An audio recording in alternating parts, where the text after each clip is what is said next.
Oke, di video kali ini gue bakal bahas nih, mendingan lu beli iPhone 14 Pro Max, ini sama-sama di lineup series 14 ya. Mendingan lu beli iPhone 14 Pro varian Max-nya, ya udah Pro, ada Max-nya pula. Atau lu beli iPhone 14 yang biasa tapi ada embel-embel Plus. Kenapa gue bandingin ini? Karena dimensi kedua handphone ini sama dan baterainya sama-sama awet dibandingkan series yang non Max dan non Plus-nya. So, poin pertama kita bandingin harga dulu deh. Untuk iPhone 14 Pro Max, gua bandinginnya sama-sama harga resmi aja, sama-sama 128, itu 14 Pro Max di 16 juta. Bisa lebih murah, tapi gua ambil harga tengahnya, paling tengahnya gua nemunya di 16 juta, men. Jadi harga 16 juta, lu beli iPhone 14 Pro, ada embel-embel Max-nya dan resmi pula. Lalu untuk 14 Plus resminya berapa? Gue nyari-nyari harga pertengahannya itu di 11 juta. Ada yang jual 10 juta, ada yang jual 11 juta. Sama-sama 128 tergantung kemulusan. Gue ambil harga tengahnya aja 11 juta. Perbedaannya dari 16 ke 11 juta. Jadi beda selisih 5 juta. Selisih 5 juta, apakah lu harus beli varian Pro Max-nya atau 14 Plus biasa? Ya, ini adalah suatu dilema yang lumayan berat mengingat harga selisih 5 juta, lu bisa beli laptop lah, lu bisa beli tablet PC lah, atau lu bisa beli penunjang aktivitas lain, contoh kayak mikrofon, cahaya tambahan mungkin kalau lu videographer dan bla bla bla. Nah, kita fokus ke handphonenya dulu. Kita bedah untuk kameranya dulu. Gue udah pernah bahas video ini tapi nggak terlalu detail. Ini video versi detail lah.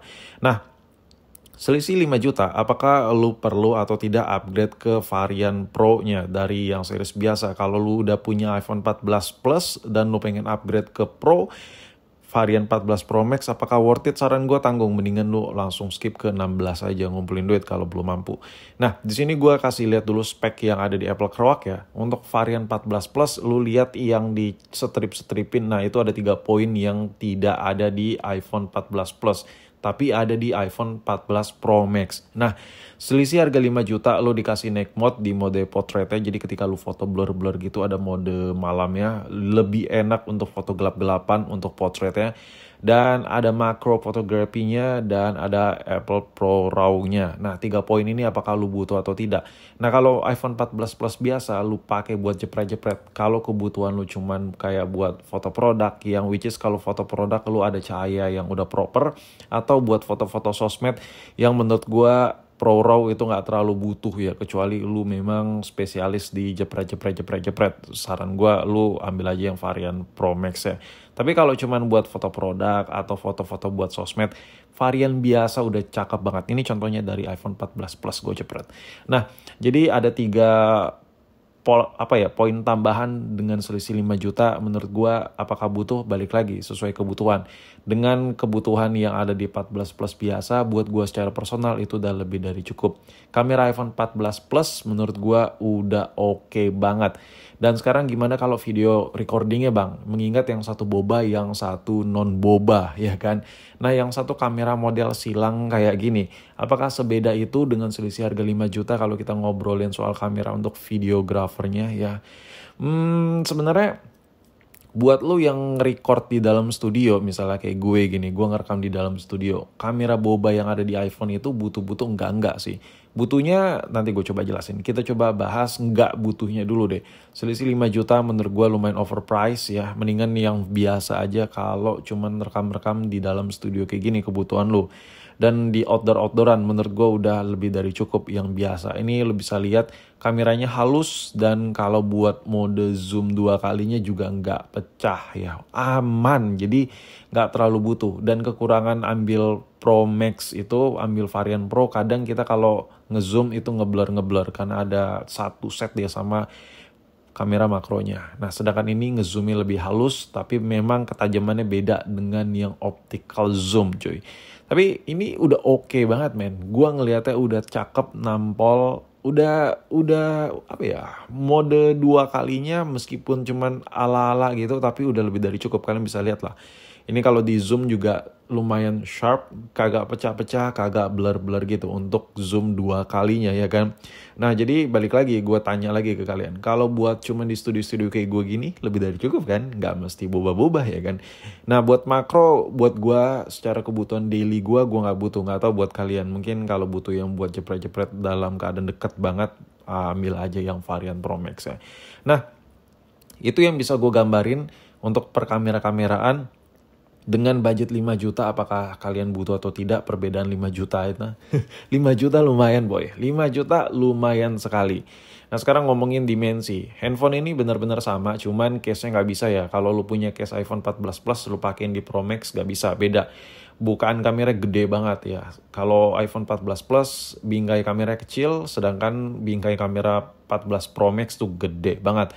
Tapi gue lebih suka desain yang ada di 14 Plus, lebih ramah di tangan lah. Kenapa? Kalau kita lihat dimensi nggak jauh beda, ukuran layar, bla bla bla. Yang paling berbeda adalah beratnya. Varian 14 Pro Max itu beratnya 240 gram. Sedangkan varian yang non Pro-nya itu cuma 203 gram. Hampir selisih berapa tuh? Hampir selisih 40 gram ya, sekitar 37 gram perbedaannya. Kalau dipakai bermenit-menit, berjam-jam penggunaan satu tangan, dua tangan lumayan berasa pegal ya untuk varian Pro kayak gini. So menurut lu gimana nih? Dengan budget 5 juta lebih mahal, lu dikasih kamera boba tapi lu dikasih bobot yang lebih berat. Nah sekarang gue tanya lagi nih, ini fungsi fitur ngezoom kayak gini lu butuh gak? Butuh gak? Kalau masalah video-video recordingan, butuh gak? Kalau lu butuh, ya lu ambil aja. Tapi kalau lu nggak butuh, ya nggak apa-apa. Ngezoom di iPhone 14 Plus yang tanpa kamera boba juga cakep. Tadi udah gue kasih lihat hasilnya.